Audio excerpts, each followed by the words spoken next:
There was a time when people thought of themselves as subjects of the king. Then the king fell, and a new idea emerged. We are not subjects of the king, we are free citizens of the nation. But that new idea brought a new question. What kind of education is fit for a citizen? Liberal arts was one answer to that question. A citizen needs to contribute to the workforce, articulate, numerate, informed, and equipped to learn.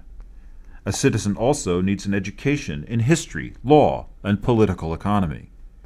When the nation faces a crisis, it can only be as strong and free as its citizens.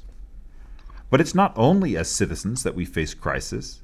Human life itself is vulnerable to tragedy. At those times, it helps to have studied tragedy and psychology and ethics. It helps to know about the history of melancholy and which literature, films, or music might help you through. It helps to have an education in the liberal arts, the art of living free.